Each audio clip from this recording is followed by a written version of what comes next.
قرآن کی ہدایت بھول گئے، سنت کی فضیلت بھول گئے۔ ہم سب کے مخدوم مکرم حضرت صدر مدرس صاحب حضرت مولانا عبدالعزیز صاحب قاسمی سے درخواست ہے کہ تعلیمی رپورٹ پیش کریں۔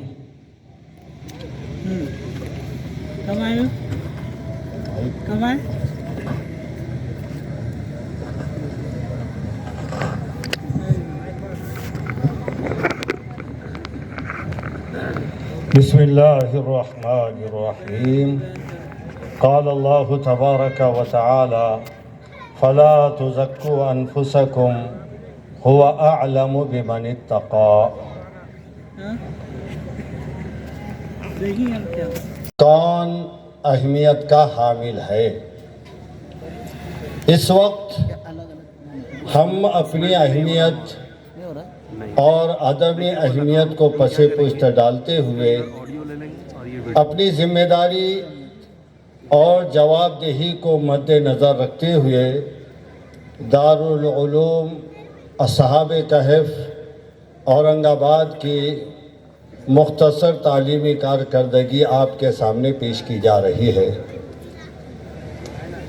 اس وقت میں اپنے معاونین اور محبین کی خدمت میں دارالعلوم اصحاب کہف اورنگ آباد کی 13ویں سالانہ رپورٹ پیش کرنے کی سعادت حاصل کر رہا ہوں۔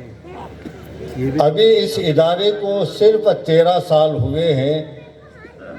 13ویں سال کی سالانہ کارکردگی پیش کر رہا ہوں، اور سالانہ جلسے جو ہوتے ہیں، ان جلسوں کے دیگر بہت سے مقاصد میں سے ایک اہم مقصد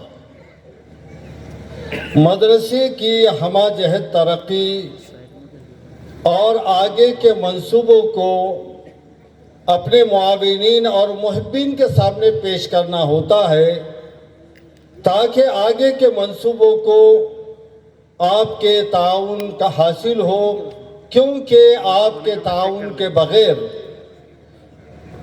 آگے کے منصوبے پائے تکمیل کو نہیں پہنچ سکتے۔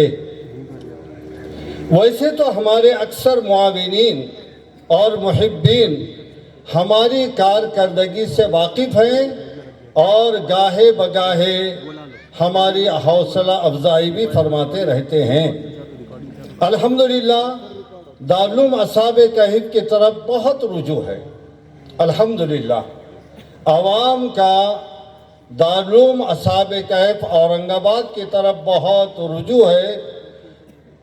یہی وجہ ہے کہ تعلیمی سال کے شروع ہوتے ہی طلباء کی بڑی تعداد داخلے کے لیے مدرسے کی طرف رجوع کرتی ہے، مگر جگہ کی کمی کی وجہ سے ہمیں بڑی تکلیفوں کا سامنا کرنا پڑتا ہے۔ کیوں کہ ہم اپنے متعلقین، معاونین اور محبین کے بچوں کو داخلہ نہیں دے پاتے، لیکن پھر بھی اس کے باوجود دارالعلوم اصحاب کہف اورنگ آباد میں 300 سے زائد طلباء دارالعلوم اصحاب کہف میں 300 سے زائد طلباء زیر تعلیم ہیں، جن کی جملہ ضروریات کی تکمیل کے لیے مدرسہ ہر وقت فکر مند اور کوشاں رہتا ہے۔ دارالعلوم اصحاب کہف میں بہت سارے شعبہ جات ہیں، ان کی تفصیلات آپ محتمم مفتی محمد محسن صاحب سے سنیں گے۔ میں صرف شعبہ تعلیم و تربیت کا تذکرہ کروں گا۔ یہ شعبہ تعلیم و تربیت 3 حصوں پر مشتمل ہے۔ نمبر 1 شعبہ عالمیت، جو 7 جماعتوں یعنی اول تا ہفتم ان جماعتوں پر مشتمل ہے، جن میں دارالعلوم دیوبند کے نصاب کے مطابق تعلیم دی جاتی ہے، اور الحمدللہ ایک جید اور تجربے کار علماء کی نگرانی میں تعلیم چل رہی ہے، اور اس کا نتیجہ یہ ہے کہ ہر سال جیسے کہ ہم اخبارات میں بھی دیکھتے ہیں، پڑھتے ہیں، اور پھر اس کے بعد آپ کا رد عمل بھی حوصلہ افزائی کے شکل میں ہمارے سامنے آتا ہے کہ ہر سال دارالعلوم اصحاب کہف کے طلباء کا داخلہ دارالعلوم دیوبند میں اللہ کے فضل و کرم سے ہو رہا ہے۔ دوسرا شعبہ ہے شعبہ حفظ۔ یہ 4 جماعتوں پر بھی تعداد حفظ کے طلباء کی زیادہ ہونے کی وجہ سے 4 حصوں پر تقسیم ہے، 4 جماعتیں ہیں، اور الحمدللہ 4 جید حافظ قاری ان کو سنوارنے اور بنانے میں لگے ہوئے ہیں، اور الحمدللہ اس کا نتیجہ بھی ہمارے سامنے ہے کہ گزشتہ سال کی طرح اس سال بھی ایک بڑی تعداد 11 حفاظ کرام شعبہ حفظ اپنا مکمل کیا ہے، جو آپ کے سامنے موجود ہے اور جسے آپ نے بہت سارے انعامات سے نوازا ہے۔ اور تیسرا شعبہ ہے شعبہ دینیات۔ اس میں بھی کافی تعداد میں طلباء ہیں۔ یہ 6 حصوں پر مشتمل ہے، 6 جماعتوں پر مشتمل ہے، جس میں دینیات اول میں 2 جماعتیں، دینیات دوم کی 2 جماعتیں، اور اسی طریقے سے دینیات سوم میں بھی 2 جماعتیں، 2 کلاسیں، 2 جماعتیں ہیں۔ اور الحمدللہ آپ نے ابھی درجہ سوم کے طلباء کی قرأت بھی ابھی جو انہوں نے قرأت کو سنا، الحمدللہ ان کے بنانے سنوارنے کے لیے بھی بہت عمدہ حفاظ اور تجوید کے جاننے والے ان کے اوپر محنت میں لگے ہوئے ہیں، اور الحمدللہ نتیجہ بھی ہمارے سامنے ہے۔ اور اس امسال الحمدللہ 2 قاری خوش الہان کا تقرر بھی کیا گیا ہے، جو بہت ہی محنت سے بچوں کو سنوار رہے ہیں، ان کے پڑھنے کے انداز کو، لب لہجے کو سدھارنے میں لگے ہوئے ہیں۔ اور یہ جو ترقی کا صحرا ہے، یہ طلباء اور اساتذہ کی محنتوں کا نتیجہ ہے۔ کسی نے خوب کہا، کسی کی ہمت نہیں کہ وہ ہمیں پرواز سے روکے، کسی کی ہمت نہیں کہ وہ ہمیں پرواز سے روکے، ہم پروں سے نہیں حوصلوں سے اڑتے ہیں۔ تو یہاں پر جو طلباء ہے، اساتذہ، الحمدللہ اساتذہ کے لیے اختیاری چھٹی 15 یوم ہے، لیکن شاید ہی کوئی استاد اپنی آدھی چھٹیوں کو بھی استعمال کرتا ہو، آدھی چھٹیاں بھی استعمال نہیں ہوتی، اپنی ان چھٹیوں کو بھی تعلیم و تربیت میں لگا دیتا ہے۔ ایسے بہت سارے طلباء بھی ایسے ہیں کہ چھٹی کوئی درمیان میں انہوں نے نہیں لیا، جو مدرسے چھٹی ملی وہی۔ اور الحمدللہ 4 اساتذہ ایسے ہیں کہ پورے سال شادی ہوئی، بہت سارے پروگرام ہوئے، لیکن انہوں نے کوئی رخصت نہیں لی۔ ان میں سب سے پہلے ہے مولانا ندیم صاحب، یہ ہمارے بہت ہی پرانے استاد ہیں، ابتدائی سے ہیں ساتھ میں۔ مولانا ندیم صاحب اپنا انعام لے جائیں۔ ایسے مولانا افسر صاحب، الحمدللہ کافی دور پڑے گاؤں میں ان کا گھر ہے، لیکن وہاں سے بلا ناغہ روزانہ پہنچتے ہیں، کوئی چھٹی ان کی نہیں۔ اسی طرح مولانا مسعود صاحب، ان کی بھی کوئی چھٹی نہیں ہے۔ اور اسی طرح مولانا لقمان صاحب پورا سال مستقل رہے۔ اسی طریقے سے طلباء میں بھی چھٹیوں کے لینے کا بہت کم مزاج ہے۔ کچھ طلباء تو ایسے ہیں کہ سال بھر انہیں کوئی چھٹی، اس میں 4 طلباء خاص طور پر قابل ذکر ہے، اور انہیں انعام محمد حسن ابن عبد الرشید،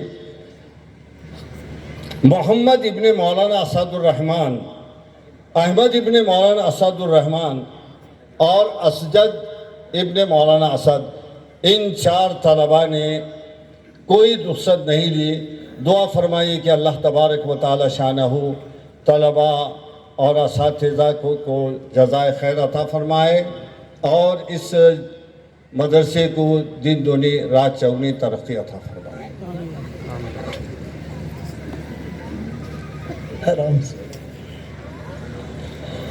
اب اس کے بعد جن خوش نصیب طلبہ نے امسال قرآن کریم کی تکمیل کی ہے وہ قرآن کریم کی آخری صورت تلاوت فرما کر اپنی تکمیل فرمائیں گے۔ جگہ پر بیٹھے رہیں، وہیں مائک آ جائے گا۔ حافظ محمد ابن عبد الرزاق صاحب باغبان، حافظ ریحان ابن ایوب صاحب، حافظ دانیال خان ابن عبد المنان خان صاحب، حافظ سید عمیر ابن سید یونس صاحب، حافظ عبدالعظیم ابن شیخ جاوید صاحب، حافظ ریحان ابن عبد الحمید صاحب، حافظ قاضی عدنان ابن قاضی عفان صاحب، حافظ زاہد ابن شیخ تینور صاحب، حافظ سید عمر ابن سید فاروق صاحب، حافظ سید عبید ابن سید شعیب صاحب، حافظ سعد ابن شیخ مشتاق صاحب۔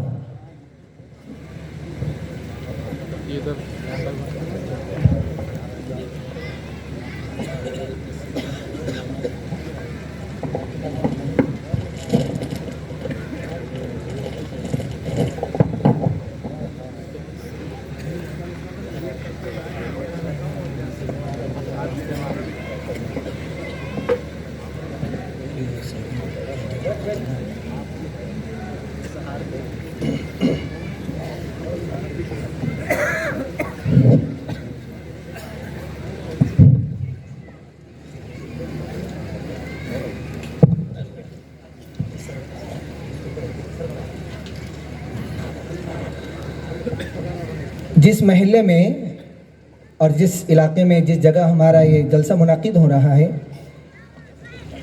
شاہ سوختہ کالونی، تو اہلیان شاہ سوختہ کالونی کی طرف سے دارالعلوم اصحاب کہف اورنگ آباد کے تمام اساتذہ اکرام کو 20,000 روپے کا انعام دیا گیا ہے۔ اللہ تعالیٰ حوصلہ افزائی کی، اللہ ان کو جزائے خیر عطا فرمائے۔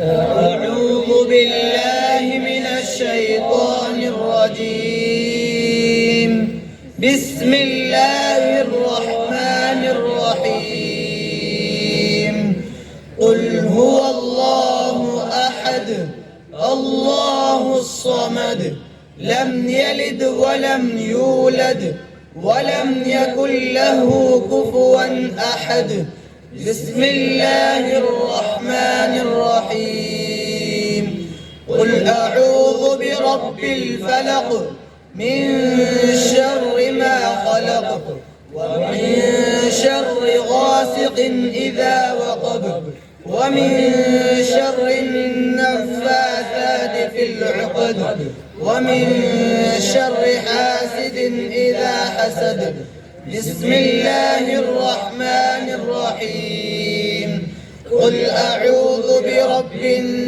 الناس ملك الناس إله الناس من شر الوسواس الخناس الذي يوسوس في صدور الناس من الجنة والناس بسم الله الرحمن الرحيم الحمد لله رب العالمين الرحمن الرحيم مالك يوم الدين إياك نعبد وإياك نستعين اهدنا الصراط المستقيم صراط الذين أنعمت عليهم غير المغضوب عليهم ولا الضالين بسم الله الرحمن الرحيم ألف لام ميم ذلك الكتاب لا ريب فيه هدى للمتقين الذين يؤمنون بالغيب ويقيمون الصلاة ومما رزقناهم ينفقون والذين يؤمنون بما أنزل إليك وما أنزل من قبلك وبالآخرة هم يوقنون أولئك على هدى من ربهم وأولئك هم المفلحون صدق الله العظيم اللهم آنس وحشتنا في قبورنا اللهم ارحمنا بالقرآن العظيم واجعله لنا إماما ونورا وهدى ورحمة اللهم ذكرنا منه ما نسينا وعلمنا منه ما جهلنا وارزقنا تلاوته آناء الليل وآناء النهار واجعله لنا حجة يا رب العالمين آمين